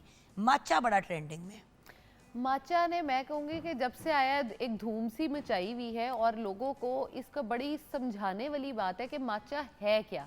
माचा बेसिकली आपकी ग्रीन टी ही है, लेकिन उसकी जो आगे फर्मेंटेशन या प्रोसेसिंग है ना वो थोड़ी सी डिफरेंट हो जाती है आपकी ग्रीन टी से, इसलिए इसके जो बेनिफिट्स हैं उनमें बहुत ज़्यादा चेंज आ जाता है आपकी ग्रीन टी की निस्बत। आपका इसका नंबर 1 बेनिफिट ये है कि ये ग्रीन टी से 143 टाइम्स एंटीऑक्सीडेंट्स इसमें ज़्यादा हैं, यानी बीमारियों से बचने का जो रेशो है वो 143 टाइम्स ज़्यादा हो जाता है। आपको कैंसर से बचाने में, आपको बहुत सारी बीमारियां जैसे हार्ट की डिजीज़ होगी, आपके कोलेस्ट्रॉल को मैनेज करने के लिए, आपके यूरिक एसिड को मैनेज करने के लिए आप जो है वो माचा का इस्तेमाल कर सकते हो। लेकिन हमारे यहाँ जो माचा हम यूज़ कर रहे हैं ना, यकीन करें वो हमें ठीक करने की बजाय बीमार कर रहा है। क्यों? उसका रीज़न ये है, माचा का इस्तेमाल था, आपने हाफ टी स्पून से भी कम माचा लेनी है, उसको आपने ओट मिल्क में, पानी में, किसी चीज़ में मिक्स करना है या दही वगैरह में, और आपने उसको इनटेक करना है जिसने आपके एंटीऑक्सीडेंट्स ठीक करने थे। अच्छा, आप लोग क्या कर रहे हैं? माचा स्मूदी पी रहे हैं, माचा कॉफ़ीज़ पी रहे हैं, मतलब समझ नहीं आ रही, और दिन में 6-6 दफ़ा पी रहे हैं। और उससे भी ज़्यादा माचा बनाने के लिए, क्योंकि उसका टेस्ट थोड़ा सा ग्रासी या थोड़ा सा कड़वा होता है, उसको मीठा करने के लिए इतनी चीनी ऐड कर रहे हैं, जो फ़ायदे होने थे आपने उल्टा उसको नुकसान में चेंज कर दिया है। एक माचा के कप की मैं देख रही थी कि जो हम बाहर से जाके पीते हैं उसके अंदर चीनी जो है वो यूज़ हो रही है ऑलमोस्ट 6 चम्मच, और कीमत 1500 से 2000 एक Yes. ड्रिंक की। तो मुझे एक बात बताएं व्यूअर्स, हर रोज़ का भी अगर आप हिसाब लगाएं 2000 रुपए का भी, या चले 1500 का भी, महीने का 60,000 अगर 2000 45,000 आपके रुपीज़ हो गए अगर आपने 30 दिन लगातार 1500 वाला पिया, और बिल्कुल। टैक्स टूक्स मिला के 2000 हो जाता हो है। जाता तो 60,000 रुपए की आप माचा पी रहे हैं महीने की, कैसे हो सकता है? जबकि आप अगर माचा पाउडर ले लें हाँ। तो आपको वो कम पड़ेगा, सस्ता, बिल्कुल। काफ़ी सस्ता पड़ेगा, हद कितने और का आ मिकदार जाएगा? भी आधी चमची है। बिल्कुल, लेकिन हम कितनी कितनी यूज़ कर रहे हैं? एक्चुअली कितनी यूज़ करनी चाहिए मैक्सिमम? पूरे दिन में आप मैक्सिमम 1 टीस्पून यूज़ कर सकते हो, वो भी अगर आपकी बॉडी को आदत हो चुकी है, क्योंकि this is high in caffeine as well. But ये वेट मैनेजमेंट के लिए कितना अच्छा है? वेट मैनेजमेंट के लिए आपके लिए बहुत अमेजिंगली काम करता है, क्योंकि ये आपकी बॉडी के जो सप्रेसेंस होते हैं ना भूख के, जो भूख को कम कर रहे होते हैं, उनको बहुत ज़्यादा एक्टिवेट कर देता है, जिसकी वजह से आपको भूख कम लगती है। और माचा को, वही बात, वेट लॉस तब होगा जब आप पानी या माचा ले रहे हो या आप उसको सादे दूध में मिक्स करके ले रहे हो, कोई मलाई वाला दूध नहीं है, फैट मिल्क नहीं है, आप उसमें मिक्स करके ले रहे हो तो वज़न कम करेगा। नेक्स्ट, जिंजर, जिंजर की अगर हम बात करें, अदरक। अदरक जो हमारा है वो हमारे लिए बहुत ही मुफीद होता है। आपको चाहे नज़ला ज़ुकाम हो रहा हो, जैसे स्मॉग हमारे पास है, उससे बचने के लिए हम अदरक का जो कावा है वो इस्तेमाल कर सकते हैं। उससे ज़्यादा जिन लोगों को हर वक्त नज़ले ज़ुकाम का प्रॉब्लम रहता है वो इसको ट्रीट कर सकते हैं। जिन लोगों को गट का इशू रहता है, बहुत ज़्यादा इरिटेटेड रहता है, IBS जो है उनका ट्रिगर्ड रहता है, वो इसका इस्तेमाल कर सकते हैं। यानी कि अगर एसिडिटी और गैस्ट्रो के मसाइल हैं तो ले सकते हो। ले सकते हैं, लेकिन आपने सुबह सुबह उठते ही इसको इस्तेमाल नहीं करना या खाली रात को पेट- सोने से पहले नहीं खाली पेट नहीं लेना। लेना। आपने इसको जो है वो सुबह उठने के ऑलमोस्ट 2 घंटे के बाद ले सकते हो। क्योंकि मैंने ना और अदरक सोने का से- कहवा सुबह लेना शुरू किया तो मुझे इतना नौजिया हो सुबह, मुझे इतना नौजिया हो सुबह कि मुझे समझ ही ना आया। मैंने 2-3 महीने अपने आप को ज़बरदस्ती ये अमल कराया and then I stopped. Yeah. अब मैंने अदरक का कहवा पीती हूँ नॉर्मली मैं अपना खाना खाने के कोई आधे पौने घंटे के बाद। अब तो ना आपको वो चीज़ नौजिया नहीं होता है ना होती तबीयत होगी। ख़राब होती है। अच्छा, क्या ब्लड थिनिंग जो खून पतला करने के लिए हार्ट के पेशेंट्स लेते हैं दवाई, क्या वो वाले लोग अदरक का कहवा पी सकते हैं? क्योंकि ऐसे लोगों को जैसे ग्रेप फ्रूट मना होता है। मेरे हस्बैंड बड़े शौक से ग्रेप फ्रूट खाते थे, लेकिन जब उनको स्टंट डला दिल में तो क्योंकि उनको ब्लड थिनर लेना होता है अब, तो डॉक्टर ने कहा कि जी आपने ग्रेप फ्रूट नहीं खाना। अच्छा, अब मज़े की बात यह है, टोटली डिपेंड करता है। आप पहली बात तो डॉक्टर्स बता ही नहीं रहे होते हैं, प्लीज़ आप पेशेंट को बताया करें कि ये इश्यूज़ हैं उसमें, ताकि वो उसको ट्रीट कर सकें। नंबर 2, जब पेशेंट को खुद पता होता है ना तो वो खुद ही से ट्रीटमेंट्स अपनी निकालना शुरू कर देता है कि जी मैंने ब्लड थिनर्स नहीं लेने, तो वो क्या कर रहा है, जी मैं ब्लड थिनर की जगह और क्या ले सकता हूँ। मेरे पास लिटरली लोग आके कहते हैं अगर मैं ब्लड थिनर जो गोली है वो छोड़ के कोई नेचुरल ब्लड थिनर लेना शुरू कर दूं तो क्या ये पॉसिबल है? मैं तो आगे से साफ जवाब देती हूँ कि नहीं जी, ये पॉसिबल नहीं है। आप अगर ब्लड थिनर डॉक्टर ने आपको रिकमेंड किया है, उसकी एक प्रॉपर क्वांटिटी आपको उसने बताई है, आपने उसको यूज़ करना है और उसके साथ आप डिफरेंट चीज़ें यूज़ कर सकते हो। चलो ज़ैनब, किचन की तरफ चलते हैं क्योंकि वरना हमारी जो शेफ़ हैं वो रुस जाएंगे कि मेरा काम ख़राब किया है। तो एक बात जो मैंने आपसे ज़रूर पूछनी है, हल्दी के बारे में भी। जी, हल्दी के बारे में आपका क्या ओपिनियन है? हल्दी के बारे में मेरा ये ओपिनियन है कि हल्दी मेरी तो बड़ी अच्छी फ्रेंड है और मैं उसके बारे में हमेशा ये बात करती हूँ कि अगर आपने हल्दी इस्तेमाल करनी शुरू कर दी है तो आप समझे अपनी ज़िंदगी की आधी से ज़्यादा जो है ना मसाइल उनको आपने हल कर लिया, क्योंकि आपके लिए एंटीऑक्सीडेंट भी है, एंटीवायरल भी है, एंटी फंगल भी है, एंटीबैक्टीरियल भी है। और आपको क्या चाहिए? जो 2 ड्रिंक्स आज हम बनाने जा रहे हैं ना, उसमें बिल्कुल जो कावे हम बना रहे हैं उसके 2 डिफरेंट चीज़ें हम करेंगे। नंबर 1, जब मुझे पता चला ना कि नाश्ता इतना मज़ेदार बन रहा है तो मैंने कहा कि लोगों का दिल कर रहा होता है कि हम ऐसी चीज़ें खाएं, लेकिन अपनी सेहत से डरते हुए जो है ना वो ऐसी चीज़ों का इस्तेमाल नहीं कर रहे होते कि हम उसको किस तरह से जो है ना वो ऑप्ट करेंगे। तो सबसे पहली चीज़ तो इसमें जो है ना वो हमने, और एक और बात, जब आप कहवा जात बना रहे हैं तो प्लीज़ जिस छुरी से आपने अदरक लहसुन प्याज काटा होता है, एक दफ़ा 2-3 दफ़ा उसको नीट कर लें। होता ही है कि उसकी अगर एक ऑलरेडी कहवे का टेस्ट जो है वो इतना Yes. यूजुअली नहीं यम्मी होता, बिल्कुल। अनलेस आप सौंफ का और पुदीने का बनाएं दालचीनी डाल के, तो वो ऐसे ही फिर भी है। ज़रा मज़े का होता है। लेकिन फिर भी अगर उसमें आ जाती है दूसरी भी चीज़ों की चीज़ तो फिर बिल्कुल ही बंदा नहीं ट्राई करता। सो मुझे गाइड करें कि हमने इधर पहले फर्स्ट कहवा कौन सा बना? फर्स्ट हम बनाते हैं कि हम लोग जो है कुछ भी ऐसा उल्टा सीधा खा रहे हैं और अपने स्टमक को हम नहीं अपसेट होना देना चाहते या खुद एक्टिव रहना चाहते हैं, तो उसके लिए हम पुदीना जो है वो इस्तेमाल करेंगे। ठीक है, जिसके जो है वो हम 8 से 10 पत्ते जो है वो डाल सकते हैं इसके अंदर।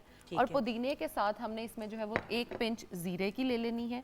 जीरे के साथ साथ भुना जीरा हम डाल रहे हैं। बिल्कुल, इसके साथ जो है वो हम इसमें लेमन ग्रास डालेंगे। लेमन ग्रास के जो बेनिफिट्स हैं, सारा ही डाल दूं? हाँ ठीक है, बिल्कुल ठीक है। हमने अब इसको थोड़ी देर पकने क्योंकि मैंने देना है। देखा है लोग इतना इतना एक कप के लिए इतना लेमन ग्रास डाल देते नहीं, हैं। इतने ज़्यादा लेमन ग्रास की आपको ज़रूरत नहीं है। जैसे ही वो थोड़ा सा हो जाए, आपने इसके अंदर जो है वो दालचीनी डालनी है। दालचीनी जो है वो आप इसको थोड़ा सा वो कूट के तोड़ के डाल सकते हैं। अब इसमें आपने जो है ना वो अपनी कितनी दालचीनी डालूं? 1 स्टिक जो है वो इनफ है, दैट्स ठीक इट। इसके अंदर जो है वो हम 1 ग्रीन इलायची डालेंगे। एक हमने हरी इलायची भी डाली। ये आपका एक परफेक्ट जो है ना वो कावा रेडी हो गया है, जिसने आपकी डाइजेशन को इम्प्रूव करना है, जिसने आपकी जो है वो गट हेल्थ को बेहतर रखना बंद है। कर दूं अब? बंद कर दें। अब इसको हमने थोड़ा सा कूल डाउन जैसे हमने कर लिया, हमने स्टेन कर लिया। इसको करने के बाद हमने इसके अंदर लीमू डाल देना है, दैट्स इट।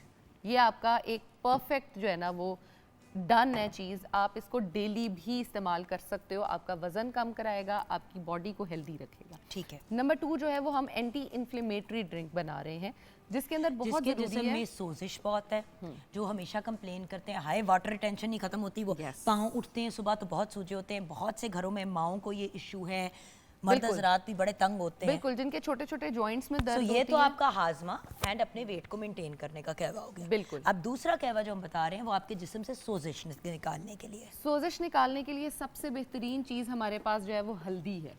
और फ्रेश हल्दी इतना पीस यस, ये कट करके कट करके रखिए। अगर हम फ्रेश हल्दी यूज़ कर लें तो बेहतरीन है। हमारे लिए ये इतनी ज़बरदस्त चीज़ है आपकी स्किन के लिए, आपकी अगर पिंपल्स हैं उसको ट्रीट करने के लिए, आपकी ये बॉडी में देखें व्यूअर्स, आर्थराइटिस है। क्या खूबसूरत ऑरेंज कलर आ गया। यस, ऑलरेडी आ गया, अभी सिर्फ डाला है अंदर। अब सही। इसके अंदर हम अपनी जो है वो दालचीनी उसको डालेंगे, ये वाली स्टिक हाँ। डाल देते हैं। हाँ, थोड़ी सी हम इसमें सौंफ डालेंगे, और इसके साथ साथ जो है ना वो आप इसमें अदरक जो है उसके पीसेस छोटे डाल सकते हैं। ये हमारे पास जो है वो अवेलेबल है, हम इसको थोड़ा सा उसमें डाल देते हैं। That's it. ये हमारा जो है अदरक या लहसुन? ना, हम इसमें लहसुन डाल लेते हैं। लहसुन डाल Yes. सकते हैं। हाँ, आपने जो है वो इसका बिल्कुल 1 से 2 जवे डालें। ये आपकी जो एंटी इन्फ्लेमेटरी ड्रिंक है ना वो रेडी है। जिन लोगों को लौंग से प्रॉब्लम होता है उनके लिए यहाँ तक है। जिन लोगों के लिए लौंग को प्रॉब्लम नहीं करता और आप अपने दांतों की हेल्थ, मुंह की हेल्थ अच्छी रखना चाहते हैं, वो आप लौंग डाल दें 2 से 3। ये आपकी amazing anti inflammatory drink ready है। आप Again, डेली सुबह तो उबाला आ गया, ढक्कन ऊपर दे ये दें। मैंने एक चीज देखी, जब आपने आप इसको ओवर ज़्यादा कुक पकाया नहीं है, लाइक जानू यही तो बात है, हम यही तो गलत करते हैं। इतना पका देते हैं, इतना पका देते हैं। अब ये वाला अगर हमारा कैमरा यहाँ पे आ जाए, शहबाज भाई जरा आप करीब आते हैं, ये देखिए, ये आपका कहवा तैयार है। उसका जो जूस निकलना था वो निकल गया है। बिल्कुल। अच्छा, यहाँ पे मैं आपको जरा इजी कर देती हूँ शहबाज भाई, यहाँ पे आइए। हाँ, ये देखिए आपका रेडी है कहवा। बिल्कुल ऑरेंज कलर आ गया, सब हो गया। हम क्या करते हैं, पका पका के। अच्छा, इसके अंदर कुछ नेचुरल बेनिफिट्स हैं। आप इसको जब पकाएंगे तो जो उसके अंदर का है सब खत्म हो जाएगा। हल्दी भी याद रखें, उसके अंदर विटामिन सी भी है। बिल्कुल। पका पका के आप इसका बेड़ा गर्क कर देंगे। ऐसे ही है। हमने चीज़ों का अर्क डालना है, हमने चीज़ों का जूस निकाल के उनका मलीदा नहीं निकालना। एंड ये चीज़ें आपके लिए, उन्होंने क्यों कहा कि लेमन जूस आपने तब डालना है जब जब बिल्कुल आप आपको उसको सर्व पीने करना लगेंगे। क्यों, आप मुझे बताएं। क्योंकि वो अभी इसमें हम डाल देंगे, एक तो उसका वो बिल्कुल कड़वाहट भी आ जाएगी ना। इसमें। फिर इसमें vitamin C, yes, vitamin C आपने कुक कर दिया, खत्म हो गया। इवेपोरेट हो उसका गया कोई सारा। इस वजह से उन्होंने कहा कि एंड में आपने डालना है। लोग क्या करते हैं, अपनी आसानी के लिए सारा कुछ एक साथ तुम अच्छा, मैंने देते हैं। देखा है वो छिलके समेत भी अंदर डाल देते हैं और कि वो अंदर पकता रहता है और उसके अंदर कोई मिनरल्स और विटामिन्स नहीं रह जाते। जो लेमन ने आपको देने थे वो खत्म हो गए सारे और के सारे। इसका मैं ज़रूर कहूँगी कि जब आप ये बनाएं ना, लहसुन का अगर जब आप डाल रहे हैं, अदरक नहीं डाल रहे, लहसुन या अदरक, वो पीस फिर खा लें। क्योंकि उसके जो बेनिफिट्स हैं वो सारे के सारे आपके लाइसीन। उसी में ही है। बिल्कुल। सो ये बताओ, लेमन ग्रास के बारे में सुना है कि ये कैंसर से बताता है। लेमन ग्रास आपको कैंसर से बचाता ये है, सच आपका है। वेट लॉस कराता है, बिल्कुल कराता है। आपके लिए जिन लोगों को रात को नींद प्रॉपर नहीं आती ना, अक्सर लोग मुझे ये पूछते हैं कि हम उसके लिए क्या करें। आप लेमन ग्रास का कावा सिंपल लेमन ग्रास पानी में बॉईल करके पी सकते हो, कोई दूसरी तीसरी चीज़ डालने की ज़रूरत नहीं। आप कैमोमाइल टी जो है उसको डाल के ले सकते हो, वो आपके लिए बहुत अमेजिंग अच्छा, होता है। कैमोमाइल टी तो नींद के लिए बड़ी अच्छी है और रिलैक्सेशन बहुत। के लिए। जिन लोगों को स्ट्रेस, एंजाइटी, डिप्रेशन रहता है ना, वो अगर कैमोमाइल टी को डेली बेसिस पे यूज़ करना शुरू करते हैं तो बहुत हद तक उनका माइंड जो है वो रिलैक्स भी हो जाता है, और उससे ज़्यादा उनकी नींद जो है ना वो बहुत अच्छी हो जाती है। अच्छा, ये बताओ कि ड्राई फ्रूट एंड बेरीज के साथ कौन सा कहवा बनता है? ड्राई फ्रूट के साथ तो मैंने चाय ही देखी है, जिस तरह कश्मीरी चाय में बादाम पिस्ते आपने डाल दिए, या मैंने कराची में, अगेन ये कुछ नई नई चीज़ें मैंने ज़रा ज़्यादा ऑनलाइन शायद ऑर्डर किया इस बार, तो चाय का मैंने वो डाला कि यार अगर पक्की हुई चाय ले तो ड्राई फ्रूट्स वाली चाय भी थी। हाँ जी। मतलब क्योंकि दूध में ऑलरेडी, क्योंकि दूध पत्ती में ऑलरेडी कैलोरीज नहीं होती, तो उसमें पिस्ते बादाम भी डाल दो। देखिए मेरी बात सुने ना, आपको वो प्रॉब्लम हो रही है चाय ना, और कावा होना चाहिए, सालन नहीं होना चाहिए। हर चीज डाल दी हमने। हर चीज, और पका पका के पत्ती कड़वी हो जाती है। हमारे यहाँ सिर्फ एक वो ट्रेंड है ना कि काली चाय जो हमने एक स्पेसिफिक ज़्यादा दूध वाली और वो डाल के पीनी है, और तो हमारे पास कुछ है ही नहीं है ऑप्शन। तो मुझे नट्स के पॉइंट ऑफ व्यू से बताओ, नट्स एंड बेरीज कौन से डलते हैं इसमें? नट्स एंड बेरीज में जिसमें हम किशमिश को इस्तेमाल कर सकते हैं, उसकी टी अगर हम ले रहे हैं, आयरन का जिस बंदे को प्रॉब्लम है वो हम उससे इजीली सॉर्ट आउट कर सकते हैं। ओके खजूर को जो है वो हम इस्तेमाल कर सकते हैं, उसको ड्राई करके फॉर्म में हम यूज़ कर सकते हैं, जो है वो थोड़ी मीठी फॉर्म में जो है उसको हम यूज़ कर सकते हैं। बहुत अमेजिंग आपको रिजल्ट्स वो दे रहे होते हैं। और उसके साथ साथ अगर अच्छा आपको आपने ना लेवेंडर टी भी लिखे। अब मेरा पॉइंट ये कि देखो जो चीज़ पाकिस्तान में उस तरह अवेलेबल नहीं होती, जब हम उसकी बात करते हैं तो फिर व्यूअर्स परेशान हो जाते हैं कि कहाँ से बरामद करें।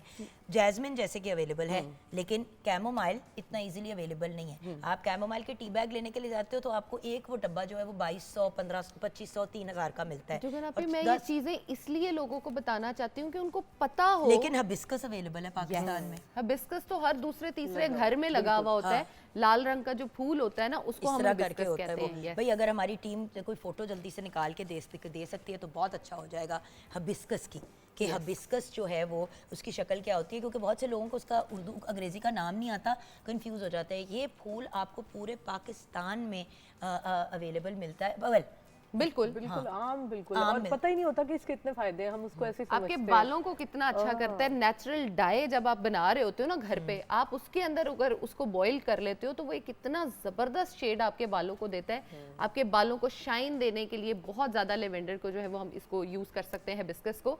और हिबिस्कस टी जो है, मजे की बात ये है कि बहुत सारी बीमारियों से आपको बचाती है, जिसमें हम डायबिटीज तक की बात कर रहे होते हैं। डायबिटीज़ के जो लोग हैं, अगर उनको नहीं पता कि उन्होंने किस तरह से इन चीज़ों को इस्तेमाल करना है, तो वो क्या करें, जितनी चीज़ें हमने डिस्कस की हैं, जो जो चीज़ आपको सूट करती है, आप उसको पहले ट्राई करो, टेस्ट करो, उसके बाद आप उसको इस्तेमाल करो। अब आपने ये नहीं करना कि बस एक चीज़ बताई है तो उसी को ही करते चले गए। लेमन ग्रास की मैंने बात की है डायबिटीज़ पेशेंट्स के लिए, वो भी बहुत अच्छा है।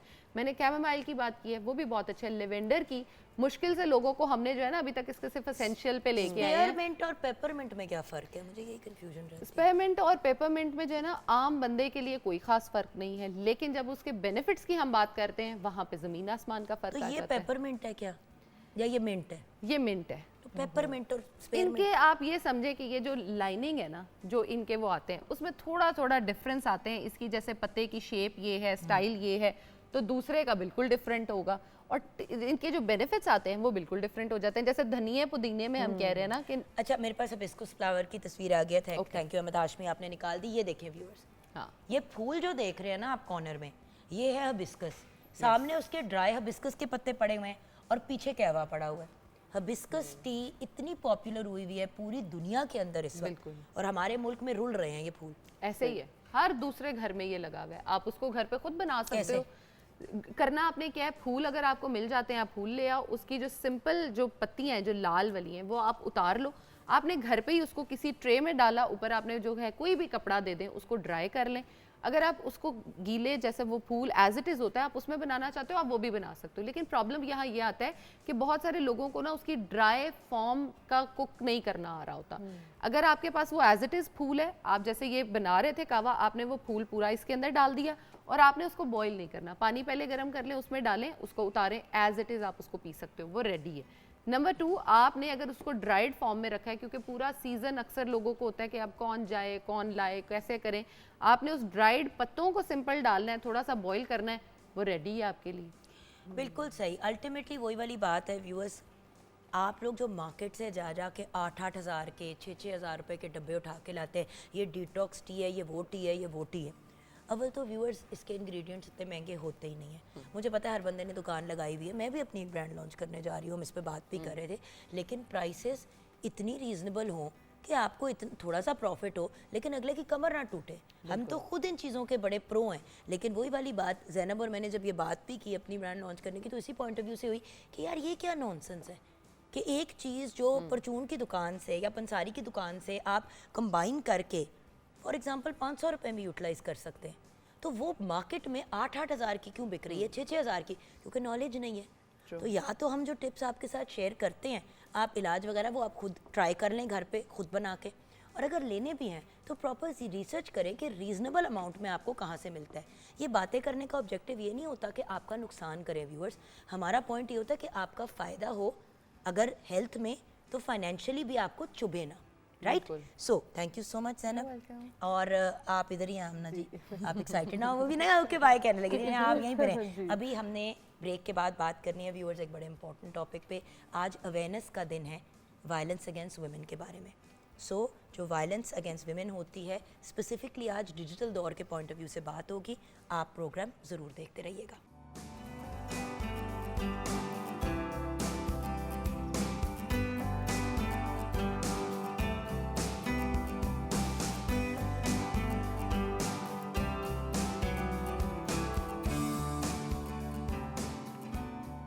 Welcome back from the break viewers. आज international awareness day for elimination of violence against women है, यानी कि औरतों के साथ जो तशद्दुद होता है, वायलेंस जो होता है, उसको ख़त्म करने का आज आलमी दिन है, जिससे रिलेटेड अवेयरनेस भी दी जाती है और बहुत से डिफरेंट लोगों ने मतलब प्लान्स भी होते हैं, प्रोजेक्ट्स भी होते हैं, कॉन्फ्रेंसेस चल रही होती हैं, हज़ार चीज़ें चल रही होती हैं। लेकिन इस दिन को मनाने का मकसद क्यों ज़रूरत पेश आई और क्यों आज की दुनिया में भी अभी भी ये दिन मनाया जा रहा है, एंड देन इस साल की थीम बड़ी इंटरेस्टिंग और डिफरेंट है। मैं भी एक सेकंड के लिए कंफ्यूज हो गई कि हैंग ऑन, क्या मतलब, क्योंकि डिजिटल वायलेंस की मतलब थीम भी बता देती हूँ, लेकिन गाइड हमें हमारे एक्सपर्ट्स ही करेंगे। Unite to end digital violence against all women and children and girls. बात यह है कि वायलेंस की जब हम सोचते हैं तो हमारे जहन में आता है थप्पड़ या मार। अब ये तो हमने तस्लीम कर लिया कि जो मुंह से निकली बातें भी होती हैं वो भी वायलेंट हो सकती हैं, लेकिन अब एक तीसरा लेवल है वायलेंस का, जहाँ पे डायरेक्टली शायद आपको वर्बली कुछ नहीं कहा जा रहा, मुंह से कोई आपके खड़े होकर सामने नहीं कह रहा, लेकिन अब सोशल मीडिया और डिजिटल दुनिया को यूज़ किया जा रहा है लोगों को टॉर्चर करने के लिए। और मैं टॉर्चर ही कहूँगी क्योंकि जो चल रहा है वो कोई नॉर्मल हरकतें नहीं है। आइए मिलते हैं रिदा नूर से, advocate, legal consultant, digital rights. अस्सलाम वालेकुम रिदा। वालेकुम सलाम। देन रिदा के साथ हमें ज्वाइन किया है फरवा मुनीर ने, educationist, consultant, clinical psychologist and head of department of psychology at Numan university Lahore. अस्सलाम वालेकुम फरवा। शुरू रिदा जी आपसे करते हैं। मुझे ये बताइए कि आज का दिन आज की दुनिया में क्यों मनाना पड़ रहा है? सबको पता है वायलेंस गलत है, जनरली वायलेंस गलत है, लेकिन लड़कियों के खिलाफ वायलेंस पे हमें अभी भी बात करनी पड़ी है। वाई ये दिन क्यों मनाते हैं हम? Yes, I totally agree with this कि there should not be a specific name, title and day जो कि ये कहता है कि violence, discrimination of violence against women. No, discrimination। लेकिन अगर मैं बात करूँ UDHR की, देखिए जो ह्यूमन राइट्स है ना वो यूनिवर्सल है। Universal declaration of human rights 1948 में आ गई, कोई प्रॉब्लम नहीं। उन्होंने कहा all human beings are equal, they deserve no discrimination, ना जेंडर पे, ना कास्ट पे, ना क्रीड पे, किसी किस्म की कोई डिस्क्रिमिनेशन नहीं होगी। और ये सिर्फ एक खित्ते के लिए नहीं थी, एक मुल्क के लिए नहीं थी, एक इलाके के लिए नहीं थी, पूरे के पूरे ह्यूमन राइट्स, ह्यूमन नेचर के लिए थी, इंसानियत के जी, लिए। आलम इंसानियत के लिए थी। मगर हकीकत में ऐसा कुछ भी नहीं था। हकीकत में उस वक्त भी और आज तक औरत को दबाया जाता था, चाहे वो अमेरिका हो, बरतानिया हो, चाहे फ्रांस हो। ये वो इलाके हैं जहाँ पे औरत को वोट का हक नहीं था, ये वो इलाके हैं जहाँ पे औरत को प्रॉपर्टी होल्ड करने का राइट नहीं था। उनको ये डोमेस्टिक अब्यूज़, अगर औरत ने खाना नहीं बनाया तो घर जाकर मतलब अंडरस्टूड बात है कि अगर मियाँ बीवी में फड्डा हुआ है, ये एक वक्त था, तो सबसे पहला सवाल ही होता था तेन कुट पई होगी। एग्जैक्टली। और ये एक नॉर्मल बात थी। Viewers, even when I was younger, मुझे याद है कि मामा की एक दोस्त आई, बड़ी अब्यूसिव मैरिज में थी और हम छोटे से थे, तो वो शायद मेरी एज कैटेगरी की होगी। No, she was in her late 30, sorry, मेरे से छोटी थी उस वक्त वो। तो मतलब वो बैठी और रोई जा रही हैं, मुंह नीला पीला, हालत ख़राब, और मामा आगे से उनको कह रही है मजाक में कि तू भी कुट खा के आ जाती है, तेनू भी शर्म नहीं आती। अच्छा, मैंने आगे से, अब मैं छोटी हूँ, like I am a little kid, I am looking at mama, I am looking at her, और मैं दिल में सोच रही हूँ कि इनको इनके हस्बैंड ने मारा है और ये लोग गप लगा रहे हैं, वो रो भी रही हैं लेकिन वो साथ में हंस भी रही हैं दोनों। बड़ी अजीब सी वो सिचुएशन थी कि हमने वायलेंस को उस स्टेज पे इतना एक्सेप्ट कर लिया था कि वो फनी बात भी बन गई थी कि तू तो कुट खा के, अल्लाह माफ़ी दे, आपने जानवर तक पे हाथ नहीं उठाना, आपने किसी चरिंद परिंद पौधे को नहीं डैमेज करना, यहाँ पे एक पूरे इंसान को मारने की बात हो रही है और ड्राइंग रूम में गप लग रही है चाय पीते हुए। मुझे ये बात उस वक्त हिला गई थी।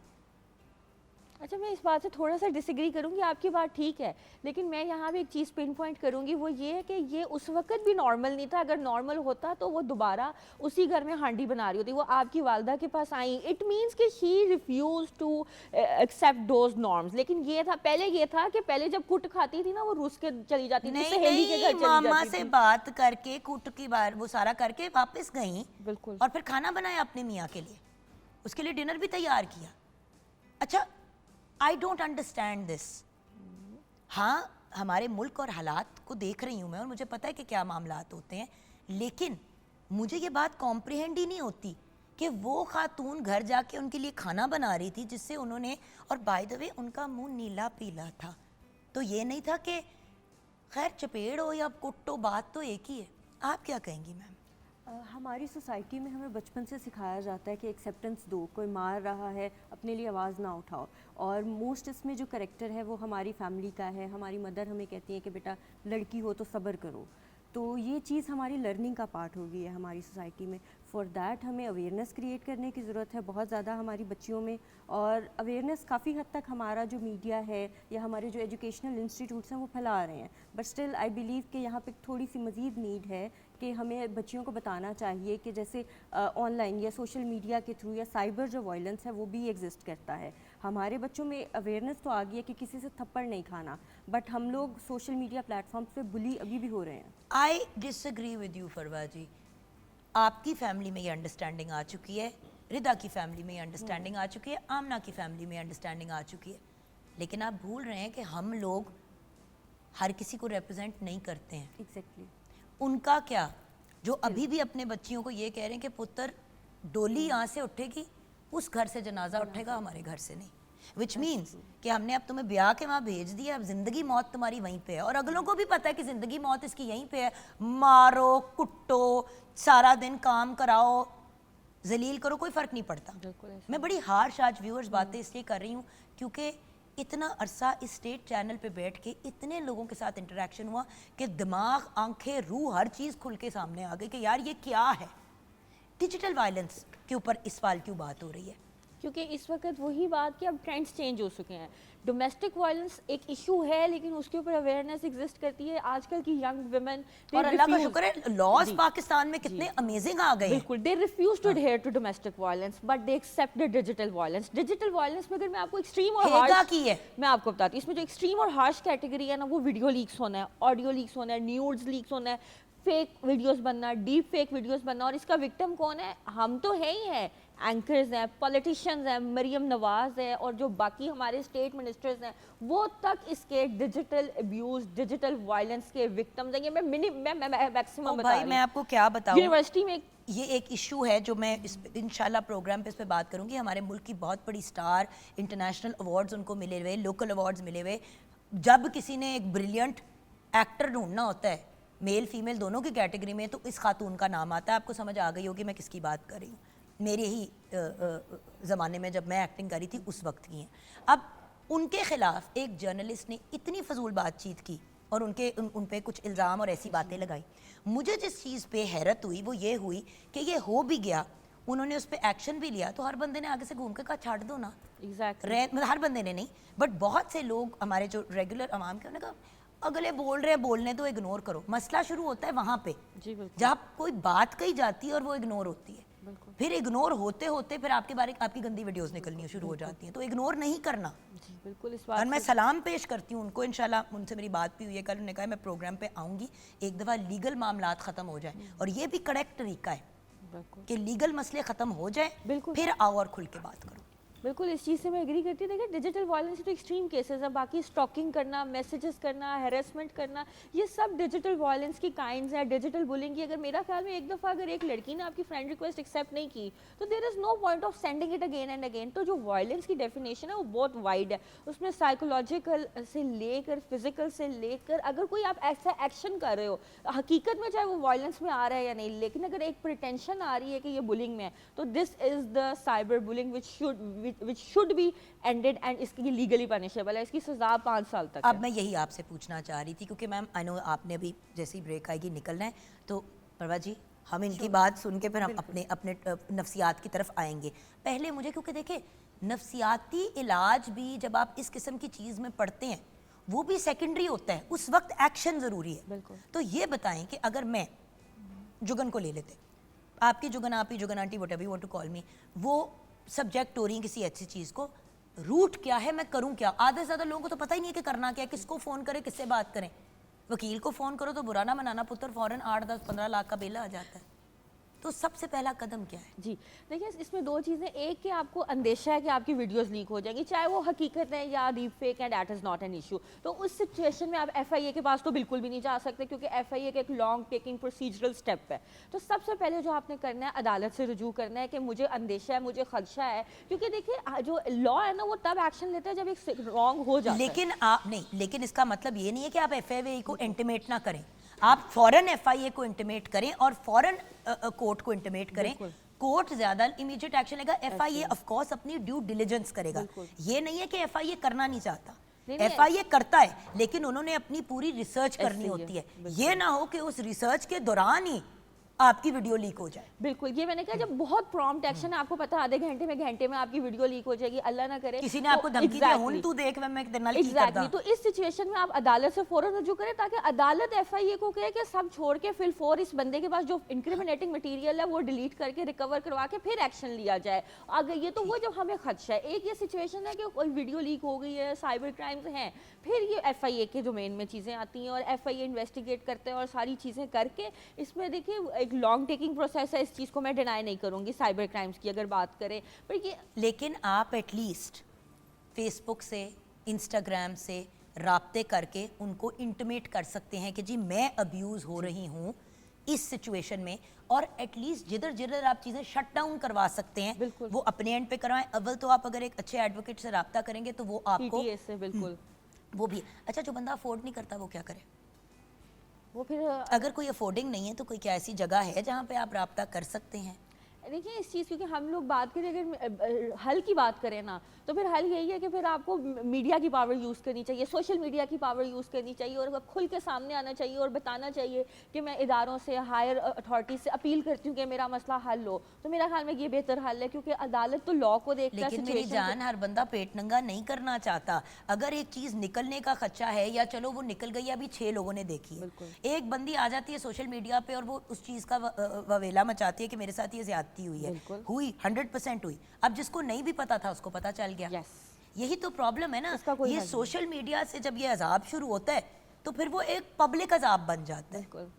देखिए अगर अपनी लीगल एक्सपर्टीज़ को देखूं, और आई थिंक बाकी सब भी इस बात से एग्री करेंगे, social media needs to be regularised, there should be authentic. जिस तरह हमारे रिकॉर्ड्स नादरा में, हमारे फ़ोन सिम में रेगुलराइज्ड हैं, हमारी सोशल मीडिया आईडीज़ को भी रेगुलराइज होना चाहिए, ताकि फौरी एक क्लिक पे एक्शन लिया जाए और लोगों की इज्जतें लोगों के, दूसरे लोगों के मोबाइल्स पे और 1 क्लिक पे ना हो। रिदा, अपनी जैसी यंग बच्चियों को, ओल्डर विमेन को, बाय द वे सिर्फ बच्चियाँ नहीं, अक्सर ख़वातीन जब डिवोर्स के अमल से गुजर रही होती हैं, और ये होता है जब आप 40s या 50s के करीब होते हैं, तो मर्द डैमेज करने के लिए उस स्टेज पे ऐसी चीज़ें, अब देखिए मियाँ बीवी 1000 प्राइवेट मोमेंट्स होती हैं, या मैंने तो ऐसे केसेस भी देखे कि बंदे को पता था मैंने तलाक लेनी है, मैंने आगे शादी करनी है, उसने जान के ऐसी फुटेजें और चीज़ें बनाई अपनी बीवी की और उसको आम कर दिया, उसको जब इंसल्ट और जलील कर दिया सबके सामने, तो कहा मैं तो इसलिए इससे तलाक ले रहा हूँ, और अपना मामला जस्टिफाई कर दिया। सो ओल्डर यंगर सबको क्या पैगाम देना चाहोगे आप?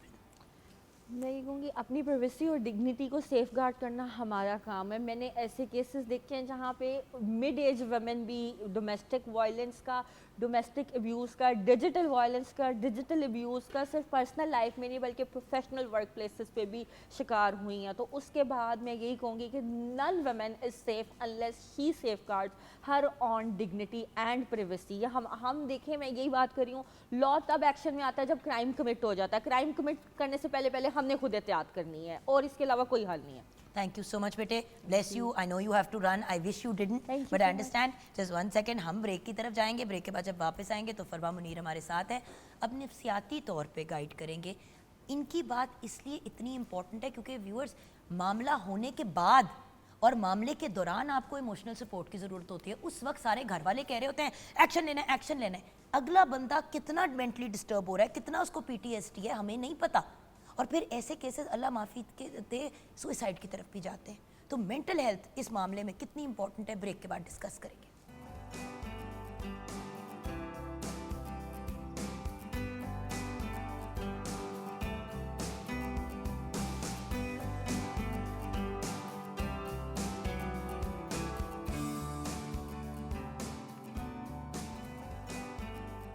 Back from the break viewers, kitchen में जल्दी से नज़र डालते हैं और ये जानते हैं कि शेफ़ आमना इलियास की का लाहौरी नाश्ता कहाँ तक पहुँचा है?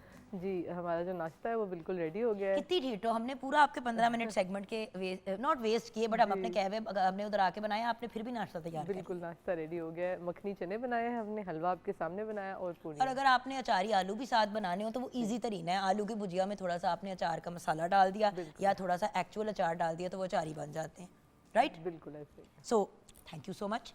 अब फरवा मुनीर साहिबा हमारे साथ हैं, व्यूअर्स, एजुकेशनिस्ट हैं, कंसल्टेंट क्लिनिकल साइकोलॉजिस्ट हैं, head of department of psychology भी हैं। तो ये बताइए फरवा जी कि हम बात करें unite to end digital violence against all women and girls, नफ्सियात पे इन चीज़ों का क्या असर होता है? जब भी ऐसी सिचुएशन में कोई बच्ची या लड़की जाती है तो उसकी जो कंडीशन होती है वो हाइपर विजिलेंस स्टेट पे चली जाती है। Like she has a threat, वो एक फाइट और फ्लाइट रिस्पॉन्स होता है ना कि अभी कुछ हो जाएगा, मैं क्या करूँगी। तो इंस्टेड ऑफ कि आप उस चीज़ से पहले मिलते हो या आपका वो ऐसा कोई इवेंट हैपन होता है, उससे पहले ही आपका जहन इसके बारे में तैयार हो चुका होता है, आपके न्यूरोट्रांसमीटर्स जो हैं वो सिक्रीशन शुरू कर देते हैं, मतलब you are in anxious state. अब हुआ ये कि ऐसा इंसिडेंट वाकई कोई हो गया तो उससे क्या होगा, ये एक प्राइमरी ट्रॉमा होगा उस बच्ची के लिए, और उससे निकलने के लिए उसे सोशल सपोर्ट चाहिए होगा। उसको उससे निकलने के लिए अगर सोशल सपोर्ट या डायरेक्ट स्ट्रेटजी नहीं अच्छी मिल रही तो वो उसके लिए डिप्रेशन कॉज कर सकता है। इवन बहुत सारी बच्चियाँ ऐसी सिचुएशंस के बाद suicidal ideation, non suicidal self harm की तरफ चली जाती हैं।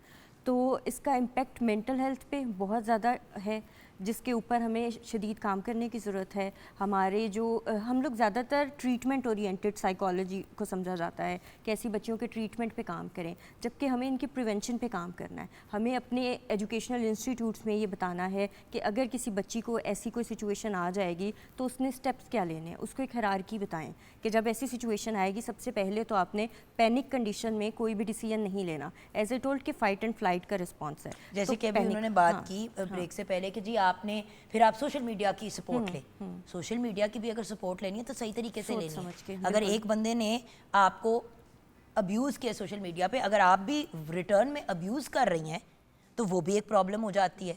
तो आपको लीगैलिटीज़ को देखना है। बहुत आपने अच्छी बात की कि पैनिक में कोई 90% लोग पैनिक में गलत फैसला लेके फंस जाते हैं। फंस जाते हैं। तो स्ट्रेटजी बनाएं इंस्टेड ऑफ कि आप खुद वो कमेंट्स जो हैं वो रीड कर रहे हैं, take someone as a proxy person.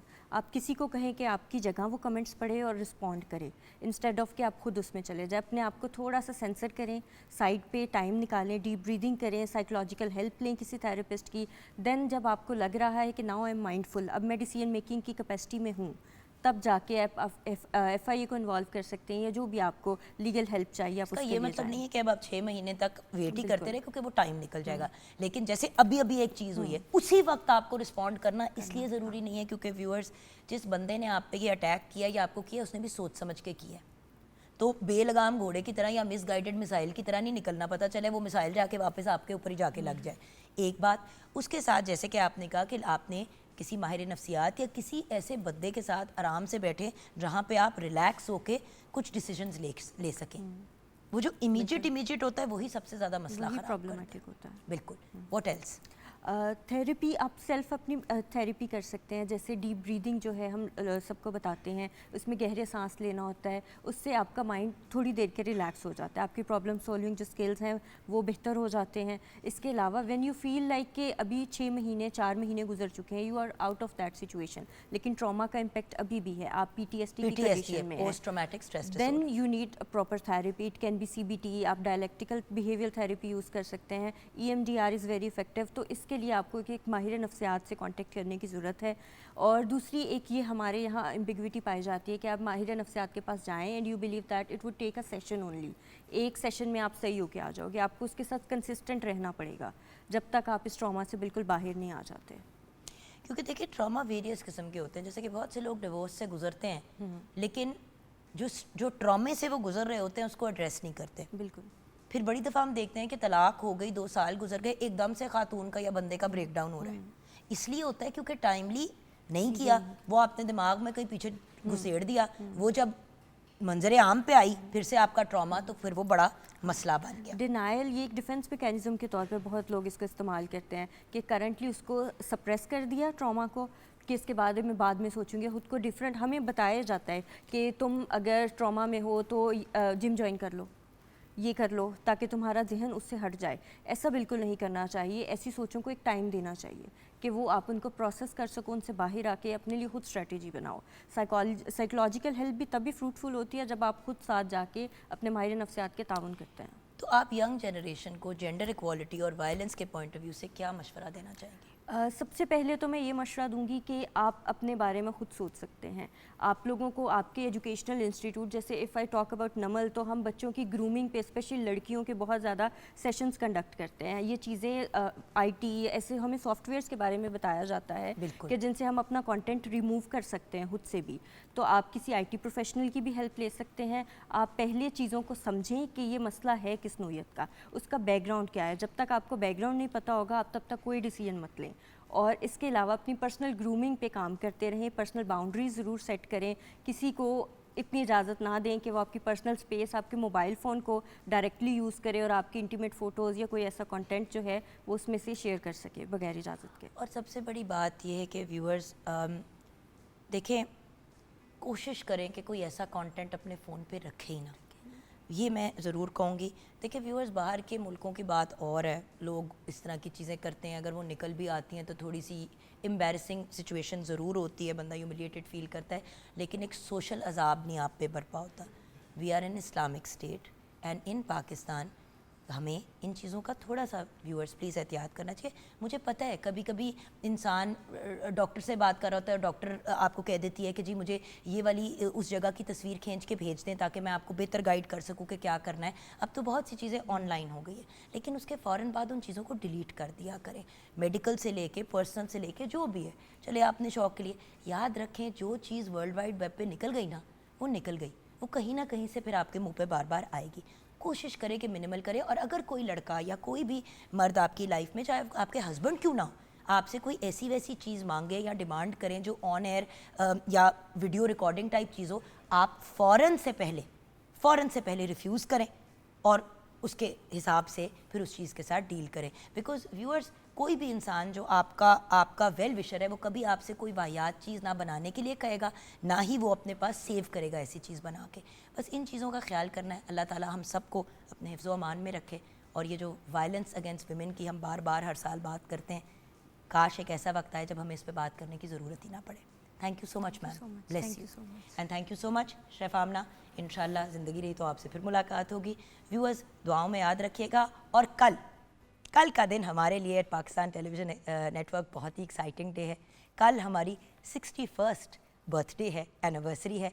तो कल इंशाल्लाह हमारे सेलिब्रेशन के प्रोग्राम में आपसे मुलाकात होगी। अपना ख्याल रखिएगा, दुआओं में याद रखिएगा। खुदा हाफिज़।